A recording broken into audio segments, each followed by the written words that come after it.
Okay, guys, welcome back to Engineers Academy.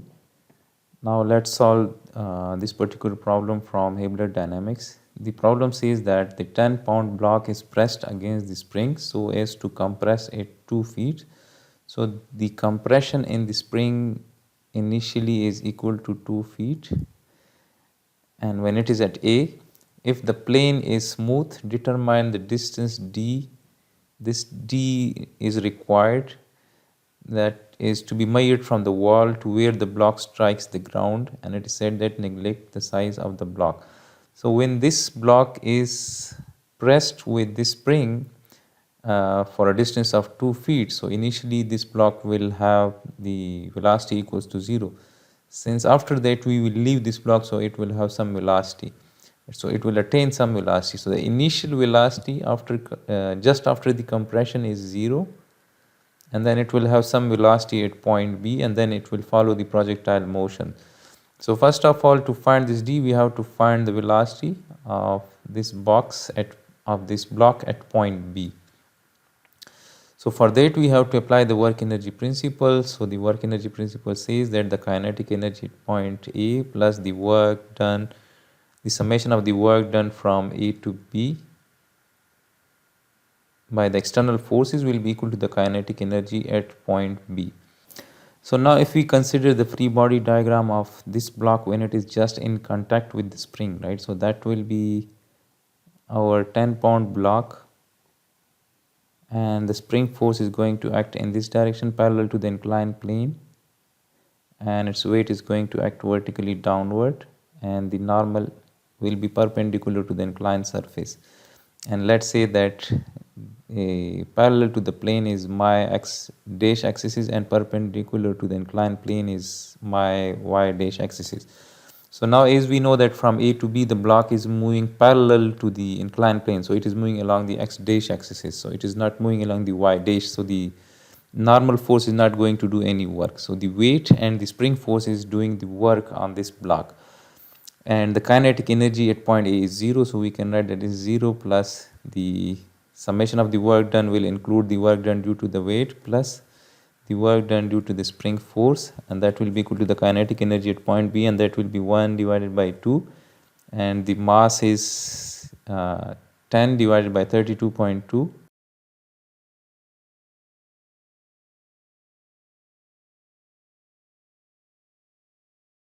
Now the work done due to the weight is always equal to W times the change in the vertical position, and as we can see that the block is moving in the upward direction from A to B, that is in the vertical direction like this, and the weight is acting in the downward direction. So the displacement traveled is in the upward direction and the weight is acting in the downward direction, so the work done due to the weight is minus. And as we know that W is 10 pounds, so I will write 10, and change in Y position from A to B is 3 feet, right? So I will multiply this with 3. So this is the work done due to the weight plus the work done due to the spring force, so that will be equal to 1 divided by 2 ks square. So k is given, that is 100, and s is the compression in the spring, which is 2 feet, so that is 2 square, and this will be 10 divided by 2 is 5 divided by 32.2 VB square. So this is minus 30 plus this 2 square is 4, and 4 divided by 2 is 2, so 2 into 100 is 200. 200 equals to 5 divided by 32.2 VB square. So this will become 170, and if we cross multiply, so that will be 170 into 32.2 divided by 5, this will be equal to VB square, and if we take the square root, then we will be able to find the velocity of the block at point B.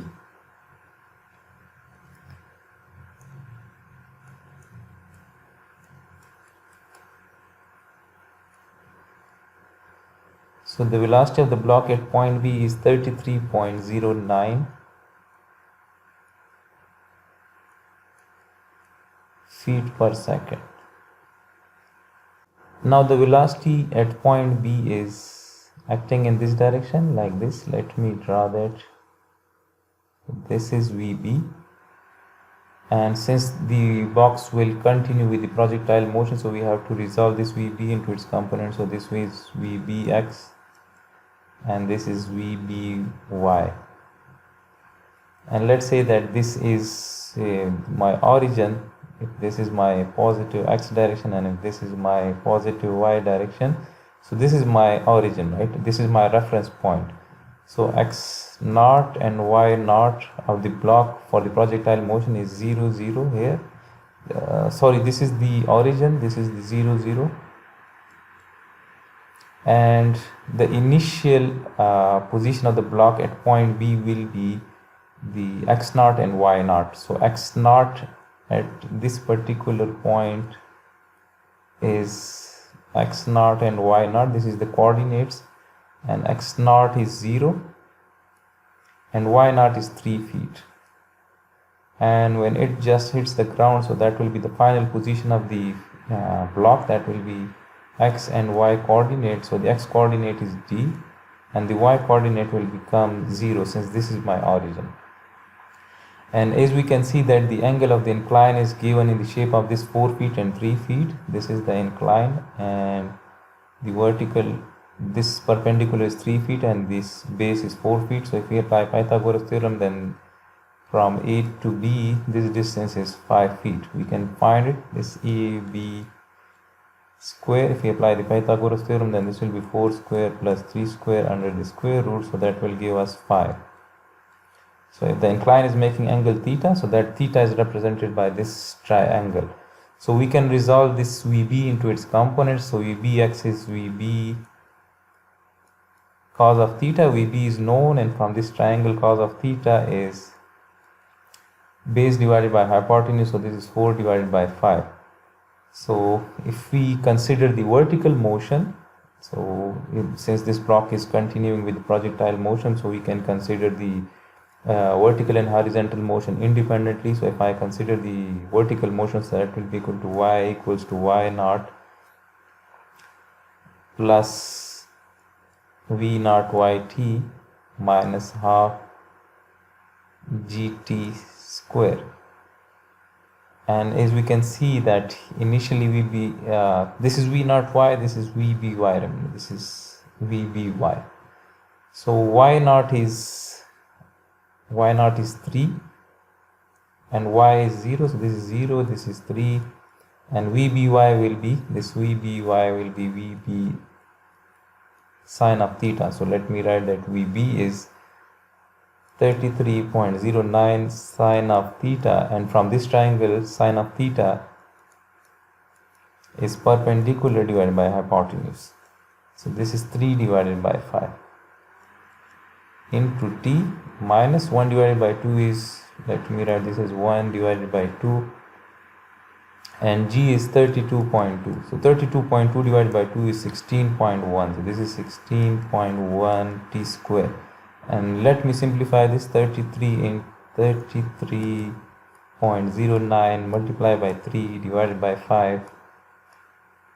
This is 19.854. So let me write this t square term first. This is minus 16.1 t square plus this term. So this is 19.854 t plus 3, and this is equal to 0. So now this is the quadratic equation in terms of t. So we can find t using calculator. So now the coefficient of t square is minus 16.1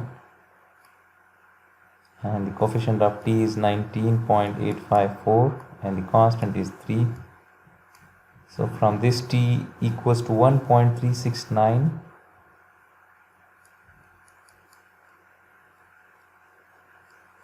seconds, and the other root will be negative. So time cannot be negative, so this means that the block takes 1.369 seconds when it travels from that point B to this point. Let's say this point is C. So from B to C it takes 1.369 seconds. Now if we apply the horizontal motion, so for horizontal motion we can write that x is equal to x naught plus vbx into t plus 1 divided by 2 ax t square. So since in the projectile motion the horizontal component of the velocity remains constant, so there is no acceleration in the x direction, so this will become 0, and x naught is 0 from here. X naught is 0 and x is d, the final horizontal coordinate in the x is d. This is d equals to 0 plus vbx. So vbx is vb cos of theta, and vb is 33.09, and cos of theta is 4 divided by 5. So this is 4 divided by 5 into t. So now t is known, which is 1.369. So we can find the d. So this is, we can find it using this 33.09 into this ratio multiplied by that time t. That is 33.09 multiplied by 4 divided by 5 multiplied by 1.369. So that is 36.24. So d comes out to be 36.24 feet. So this is that distance d which will the block travel from this point B to C until it will hit the ground. So this was required. So this is the solution of this particular problem. I hope this will help you in your learning. Kindly subscribe my channel if you haven't subscribed it yet, and also like this video if you people want me to solve such more problems from Hibbeler dynamics.